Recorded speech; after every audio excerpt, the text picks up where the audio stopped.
Hari Hari. So we are on text 25 and 26 of chapter 1. In the presence of Bhishma, Drona, and all the other chieftains of the world, the Lord said, Krishna, just behold, Partha, all the Kurus assembled here. 26. There, Arjuna could see within the midst of the armies of both parties, his fathers, grandfathers, teachers, maternal uncles, brothers, sons, grandsons, friends, and also his fathers-in-law and well-wishers. So Arjuna has asked Krishna to drive his chariot in the midst of the armies of both parties, his own party and the Kauravas, because he wants to see who is there. But Arjuna's question was this. He wanted to see, if we remember in the previous verse,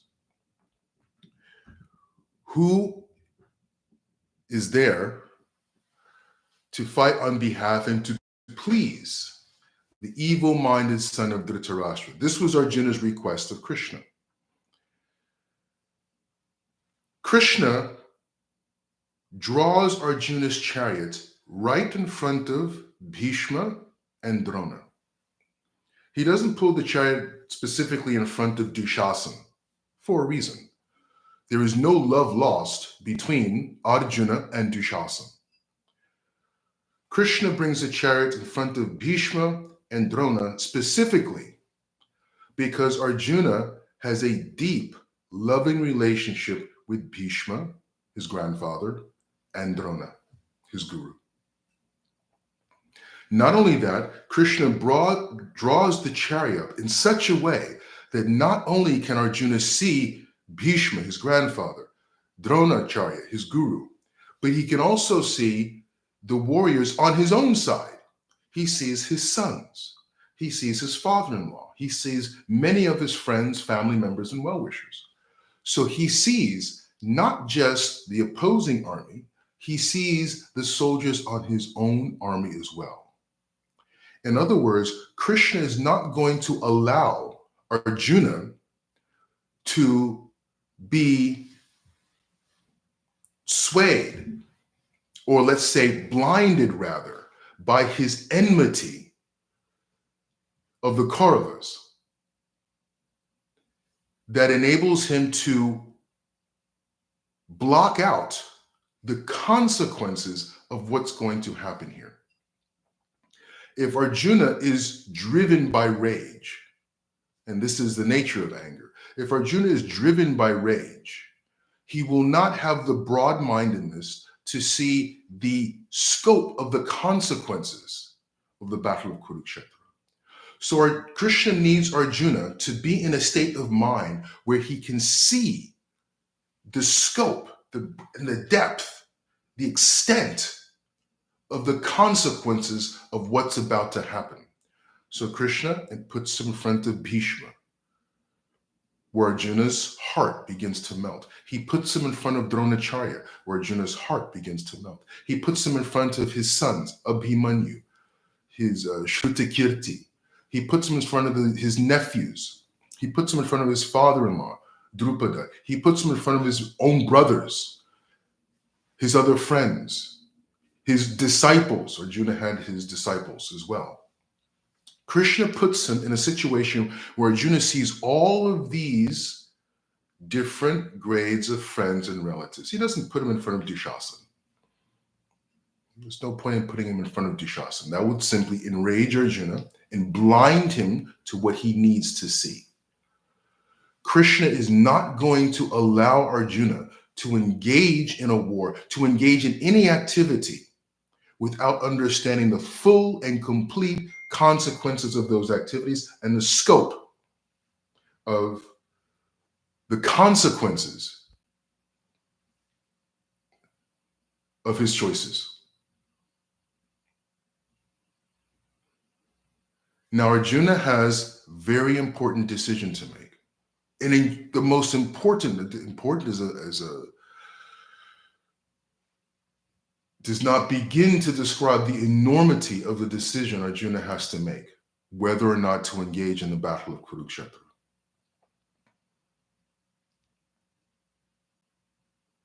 Immense consequences are about to be unleashed, not only upon Arjuna, but upon the world. Krishna is going to make sure Arjuna is in complete awareness of the consequences of the enormity and the significance of the decision he's about to make.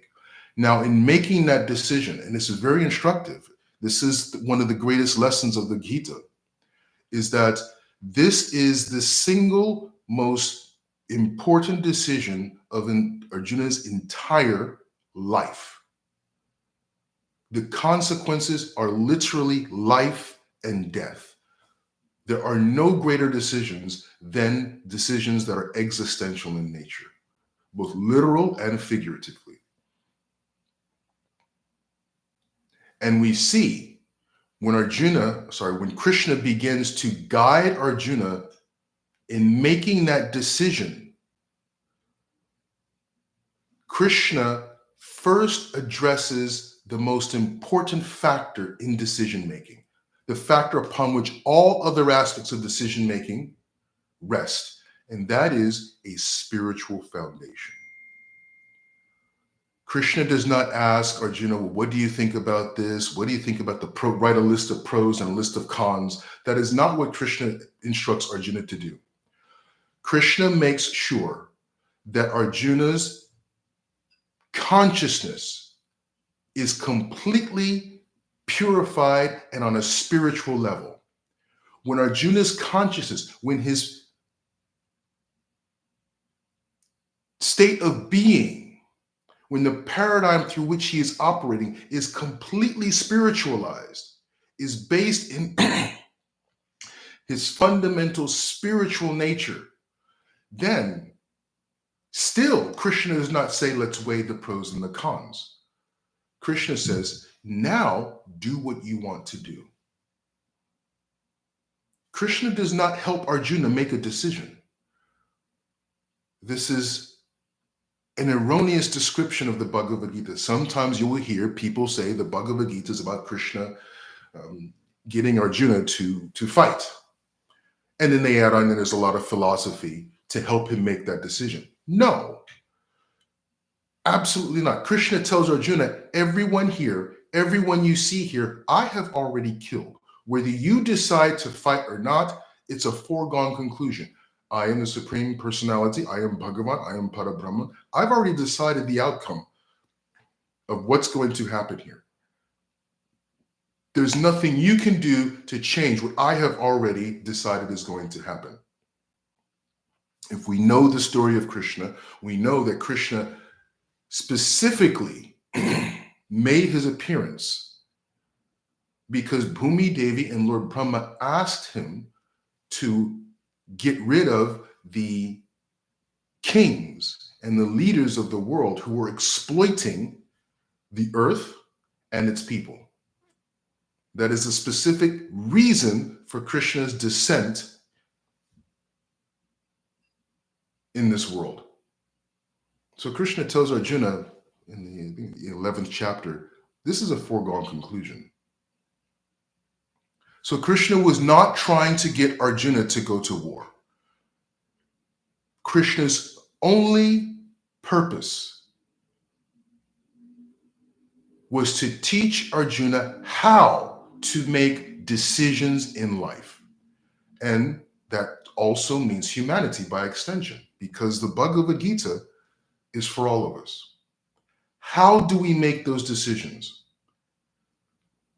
So Krishna's teachings is all about getting Arjuna situated, reconnected with his spiritual identity. Once Arjuna is reconnected, has realized and is manifesting and is living in his spiritual identity, then from that place, Arjuna can make a choice. And at that point, Krishna says, whatever choice you make is the right choice, whether you decide to go to war or not. As long as you are operating in your spiritual self, from your spiritual core, from your spiritual identity, if you make a decision from that place, that is the right decision, whatever it may be.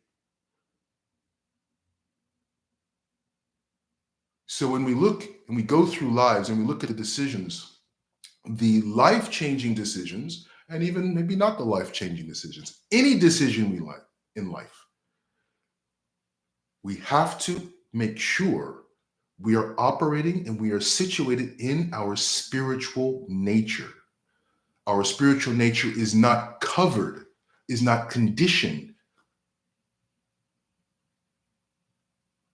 by material considerations. In other words, again, what is eternal and what is temporary? It doesn't negate what is temporary. Absolutely, it's a fact that we live in a world that has a beginning and an end. Everything in this world has a beginning and an end. We're not negating that, far from it. That must be taken into consideration. But we must look at those things from a place, from a consciousness that speaks to our true spiritual nature of eternality.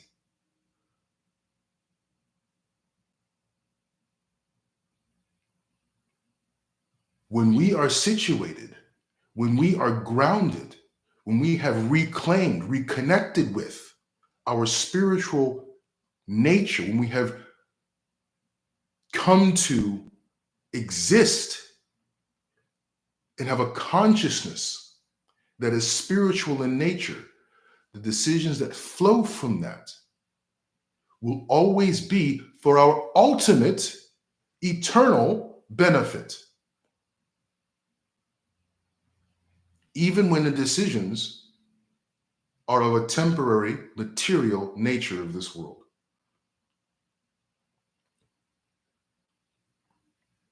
When we make decisions based on a conditioned material mindset, only on what is temporary, that is when our decisions come back to haunt us. That is when our decisions lead to regret.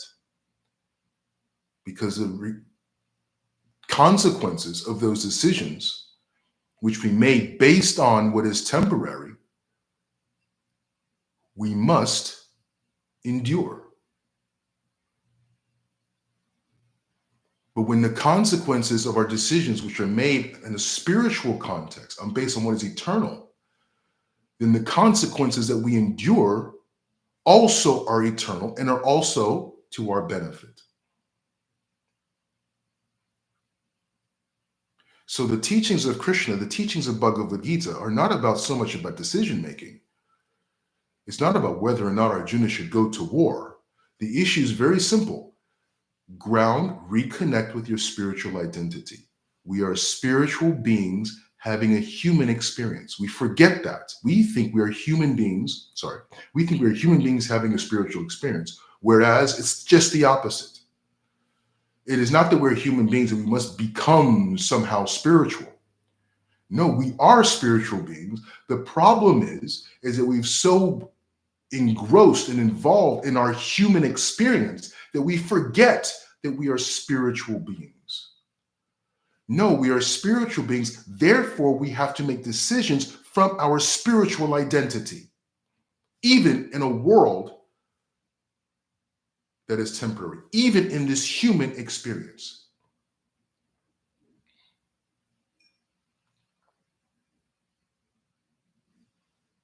Hari Hari.